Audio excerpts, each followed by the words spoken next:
Well, that's part of what I was doing after the program yesterday. There's more about my activities after Business Morning yesterday. But first of all, let's settle on what's happening with oil and the impact on Nigeria, what to expect also. And we're doing this with Dumebi Uduwole. She is a senior manager with Financial Derivatives Company from our Abuja studio. Dumebi, I know you miss me, but you have to stay. You have to deal with me from a distance today. Good morning. Welcome to the program. Thank you so much, Amy. Good morning. Great. So we've seen conversation, ceasefire, fragile ceasefire, Iran's nuclear plant has been destroyed. We've seen all of that feeding into the price of oil. And of course, this affects us as a country because our mainstay is oil. Where are we now and what are the expectations? I mean, we're still in that place of uncertainty and volatility, right? Not until we see a significant slowdown in the uncertainty in the global economy, when you consider all of the multiple events that are significantly impacting the oil market, we might not likely see any change in the trend of oil prices. Oil prices right now are trading at above $60 per barrel, and that's a trend we expect to see continue in the near term, right? And when we also dissect it, we know that there are supply factors and there are also demand factors right now impacting the oil market. On the supply side, we know all of the wars that are happening right now. There are about 3 of them. There's the US, Israel, Iran dynamic that is going on. There's the Israel-Gaza, and there is still the Russia-Ukraine war that has started since 2022. Right, and all of this continually, impacting sentiments around the oil market. There's also the concern of supply, right? Saudi Arabia and some other OPEC members are considering, the continued increase in OPEC supply. And if that continues, right, that means that oil prices would likely, remain around the $60 to $65 per barrel range because of an increase in supply from OPEC member countries. And there's also the demand aspect, right? Demand right now is still pretty much high for crude oil. We have seen, drawdowns on, U.S. Crude inventory stockpiles, and what that means that there will likely be an increase in demand, going forward. We're also in a period that where pretty much petrol demand is still pretty high. And with the current range of oil prices that we're seeing, what that means for Nigeria is also split 2 ways, right? There is the external impact, there's also the internal impact. The internal impact, starting with what is most, important for a lot of consumers, they want to know what is going to happen with petrol prices. We do know that with the current trend of oil prices that are rising right now, all petroleum products in Nigeria, the prices are likely to, remain high. We are still expecting some news from the Dangote refinery, which right now in the market seems to be the prominent price leader. And if we continually see oil prices remain at the current trend, we do expect petroleum prices to remain at the current levels that they are now. And obviously there's this spillover effect into the inflationary pressures in the country and how that feeds into logistics and transportation costs.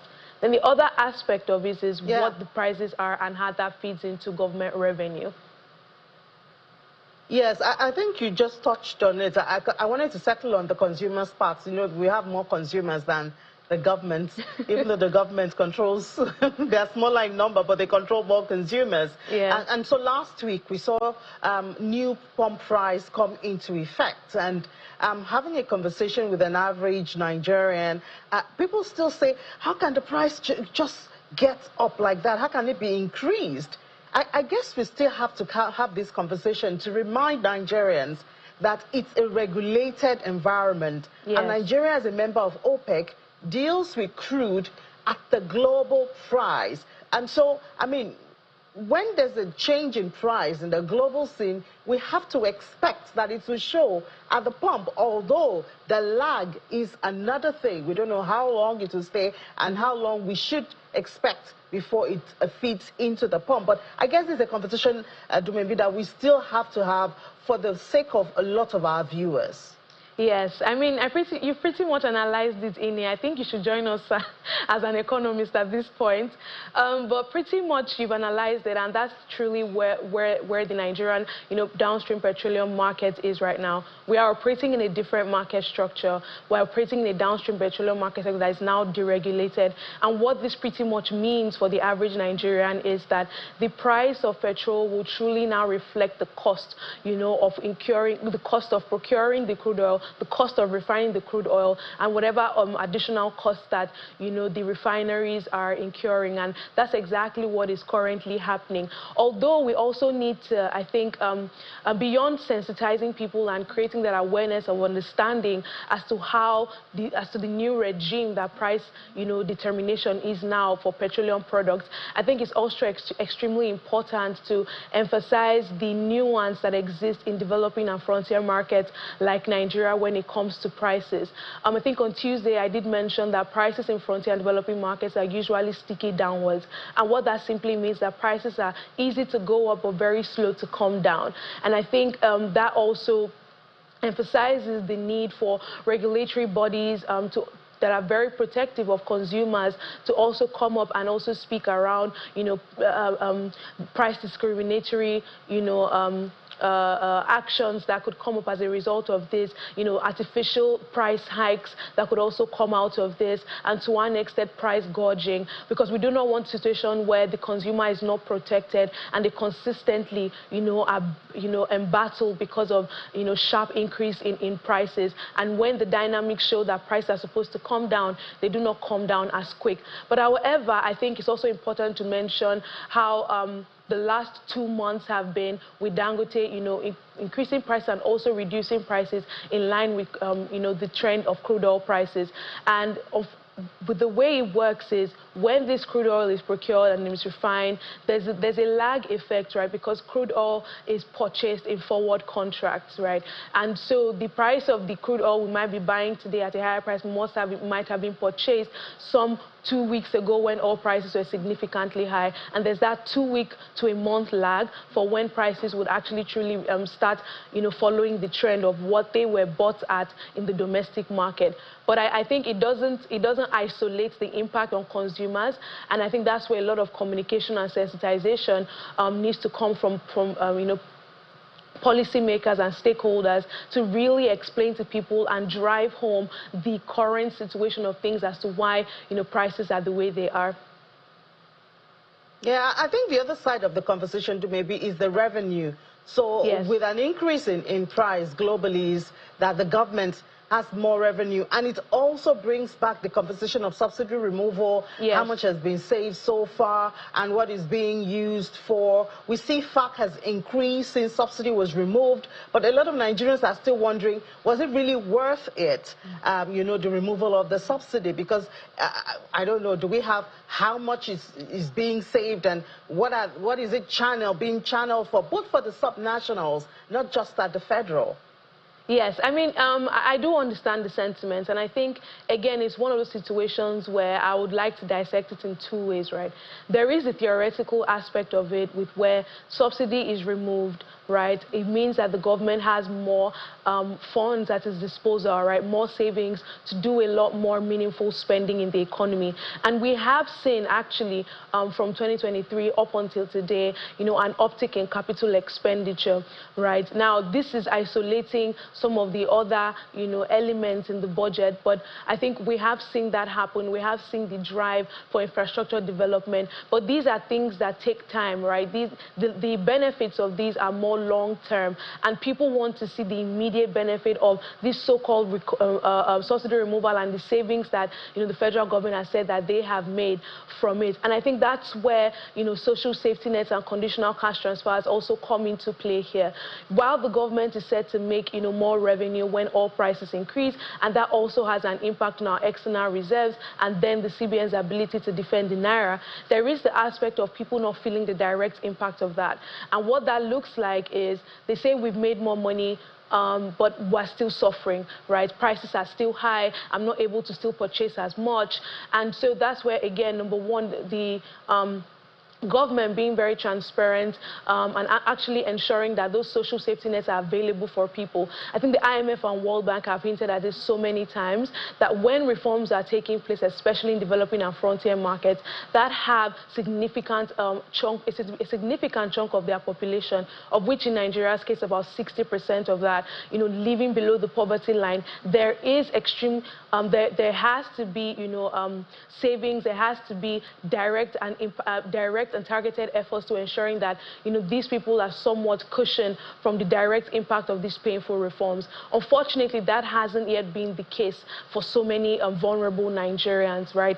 And it almost increases that government trust deficit between the government and the people. And that's the other aspect I wanted to, speak about.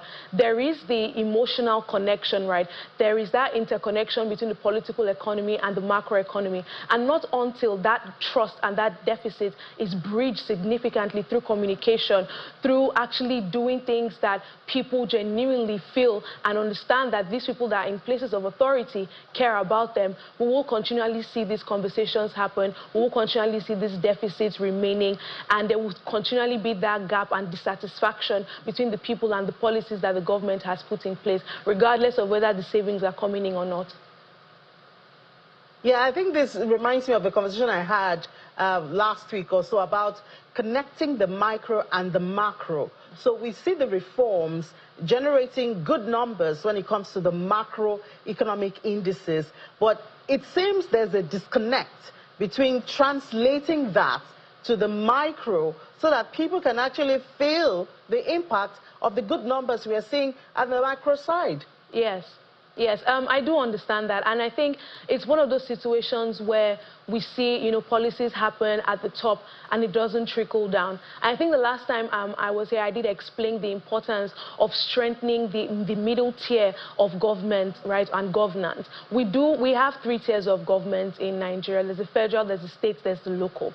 And not until the state and local governments begin to implement or carry the same mindset and trend of policy making we're seeing at the top across their states and local government areas, I think that trickle-down effect of, either economic output or economic growth or policy making, it becomes difficult, right, for people to feel that impact. The woman selling pepper on the streets does not understand what monetary policy is, and it will take some time for her to. So the expectation is that the local government chairman that understands the implication of interest rate increase and how that impacts, her ability to get a loan from the bank, right? There has to be that synchrony, there has to be that sensitization.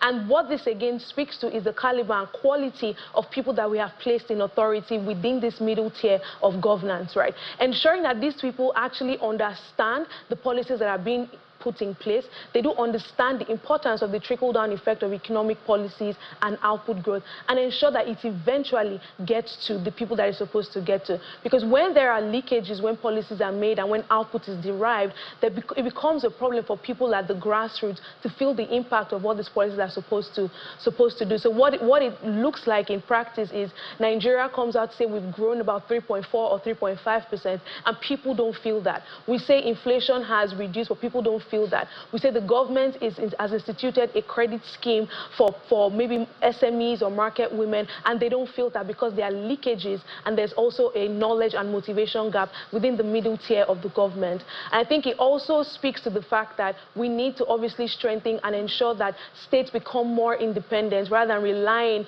on revenue from the federal government, and here now I'm speaking very boldly about the fact disbursement, where we know that most state governments, about 33 of 36 state governments, rely significantly on this allocation. But when state governments understand that they have the significant, responsibility to generate revenue, increase their IGR, generate employment for people, we will begin to see, and as a matter of fact, even begin to focus more on commodities that they have comparative advantage in, and actually focus on attracting, FDIs into those states. We will begin to see some of this trickle down effect, because these are policies that are happening on the federal level, but we have not yet seen that translation at the state and local government level.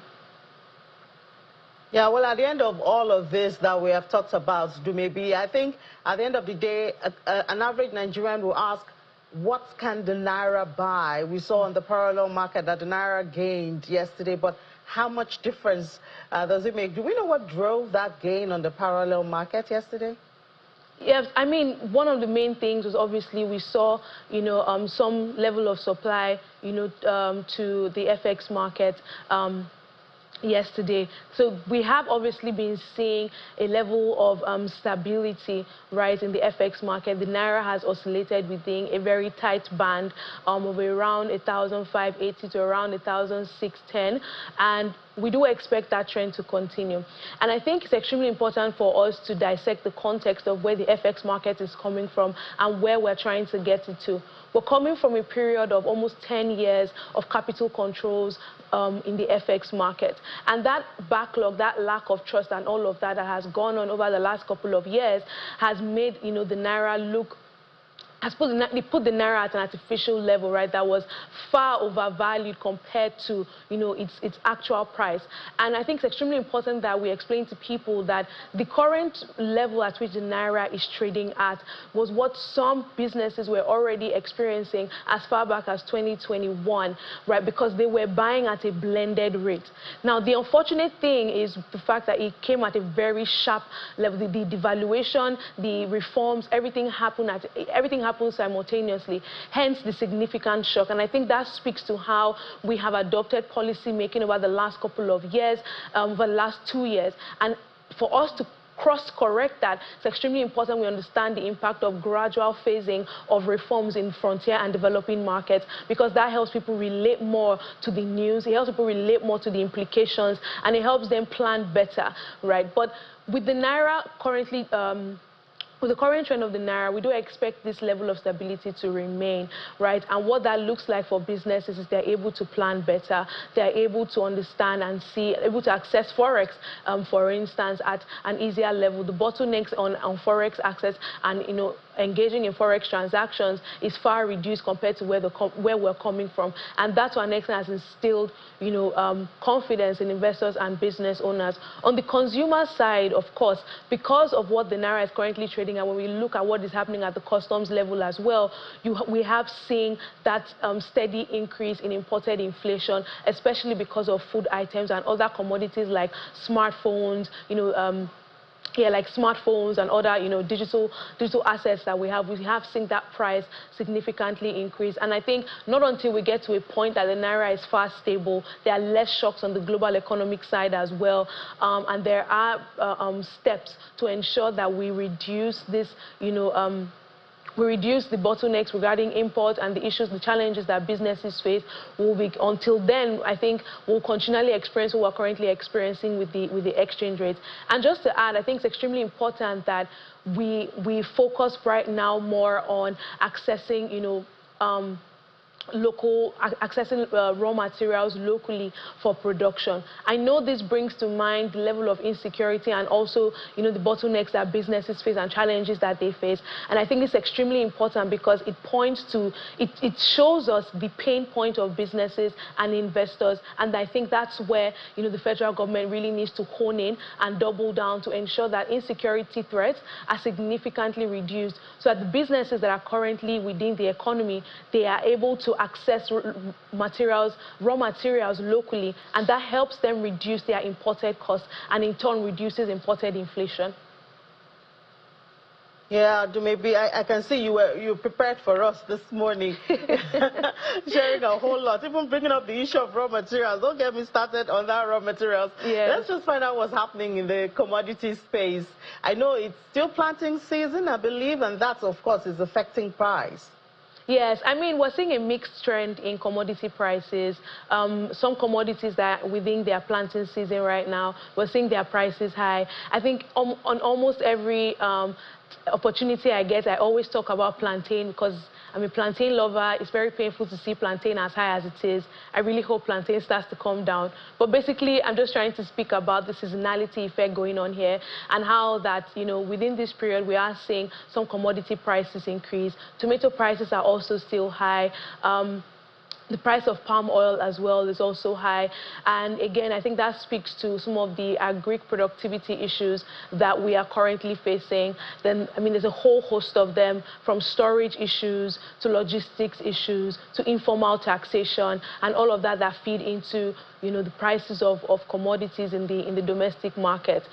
We are also seeing the fact that the logistics cost as well right now is significantly, increasing and impacting the price of commodities, especially through diesel, because we know that, the trucks that bring in food from the north to southwestern states, they are diesel-run trucks, and the fact that diesel prices are higher is, increasing their costs.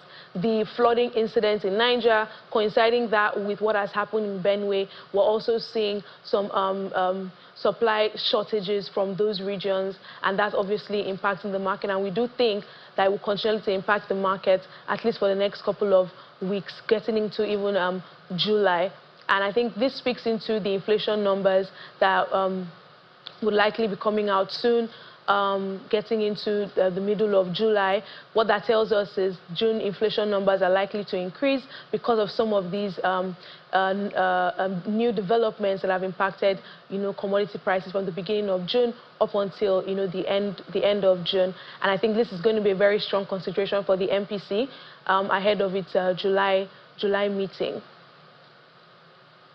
Yeah, well, I don't know if the cut is closed, but I mean, thank you so much, Dumebi, for putting all of that together for us this morning. Dumebi Oduwole is a senior manager with Financial Derivatives Company. Thank you.